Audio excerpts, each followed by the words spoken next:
Hello and welcome to News Across Nigeria. I'm Anne Nwawadu. Coming up on the program today, Benue State Governor replies his Plateau State counterpart on comments about the anti-grazing bill.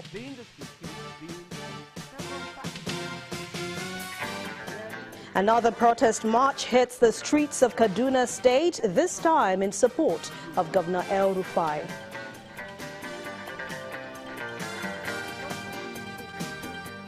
And the Lagos State government holds its first quarter 2018 town hall meeting.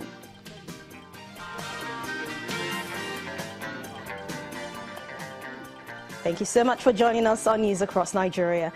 The Benue State government has faulted comments of the Plateau State Governor, Mr. Simon Lalong, over the recent attacks in Benue State, which left at least 73 persons dead. The governor had told journalists in Abuja that he warned Governor Samuel Ortom against implementing the open grazing prohibition law. Governor Ortom, while receiving a delegation of the regional social-cultural group led by retired Major General John Shagaya in his office, says he's disappointed with the comments of his fellow governor. I've forgiven him because at no time did my colleague warn me about this law. But even if he had warned me, it was beyond me. It's about Benue State, and I'm not talking about Plateau State. I'm talking about Benue State. That is what the Benue people want. Exactly. Is there one person in Benue State that is against this law? No. No. You consulted us. I consulted all of you. Very well. And it originated from the people themselves. So even if he had warned me, I would have told them it is beyond me. But when I saw this on television yesterday, I tried to talk to him. I did not. He did not pick my calls. But I wanted to remind him, when I finally confirmed that he said it, that the last time I went to Jos for a Thanksgiving service in one of the churches, on my way back, I felt like paying homage to him, and I did. And he told me that he's under pressure to also enact that law that he's going to do it. He told me himself.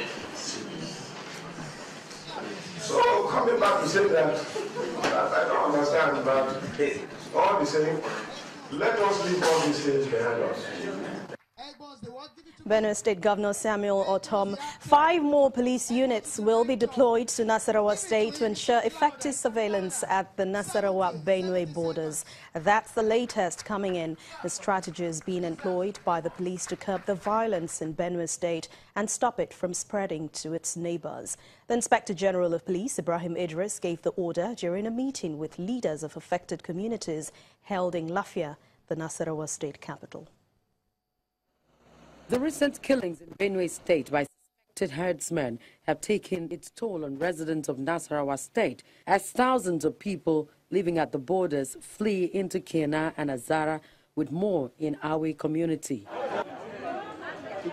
The exodus has prompted the distribution of relief materials and medical equipment by the Nasarawa State government to give a sense of belonging to the displaced persons before calm is restored. This meeting with affected stakeholders and the Inspector General of Police is to give Fulanese and thieves an opportunity to bear their minds. You will discover that this crisis is characterized by panic attack and some criminal tendency in between that has been triggered by inappropriate implementation of the anti-grazing law in Benue State. The border areas need to have enough security surveillance, whether by aerial view or those areas, so that you'll be able to identify exactly what is happening. Meanwhile, Governor Tanko Al-Makura believes that the anti-open grazing law is unnecessary in Nasarawa State.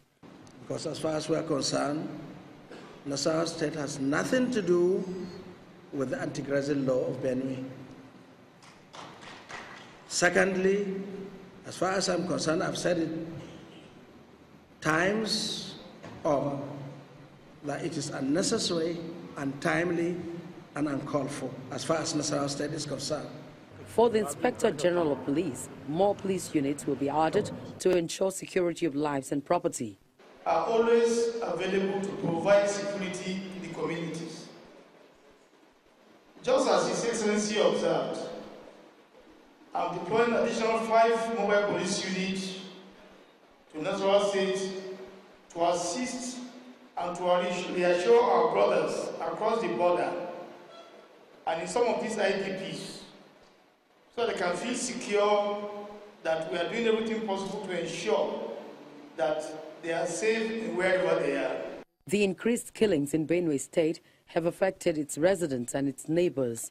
Therefore, all eyes are on what the security operative would do in the coming days to restore calm and peace.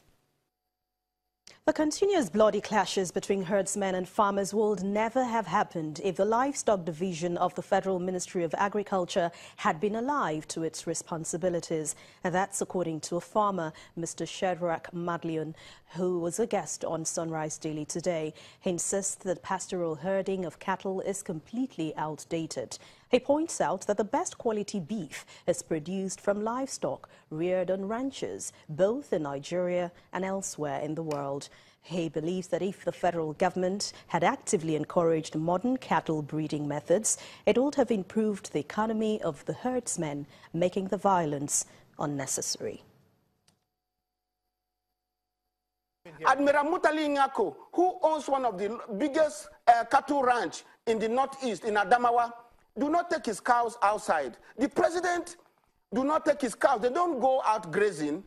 You provide them feed in those areas here. This man came up with a program of AI, artificial inseminations here, but it was not followed up. It was supposed to be done to increase our population rather than waiting for a bull to climb a cow, so that we can even change the looks of our own cow. These are the responsibilities that have been left by the Ministry of Agri, never lived up to that responsibility, and this is what it has brought to the table. Once a man begins to feel scarcity of resources, aggression comes into it here. He no longer considers his neighbors as life. And today, this crisis is not only here. We lost people in Nsuka, Opi, Iharimoni. Last year, we lost people all over the country. Niger State, there is no peace. Ekwara, there is crisis. The world today are no longer parading these cows that we take here. Our cows are the worst looking cows in the world. The poverty triangle looks of white Fulani is an appalling. When you take it here, the carcass does not give you the required meat, looking at the cost and the number of years it has taken you to take it up to that point here. Today, as I speak to you, if you put it on a scale of business activities, no bank will want to finance cattle fattening. Why? Because it's still the market forces that determines the prices of the cow. But these are the things that the people in the Ministry of Agri must bring to the fore in the Executive Council where decisions are made. So that, and then you bring in professionals that will enlighten you on what to do. But these things are not done.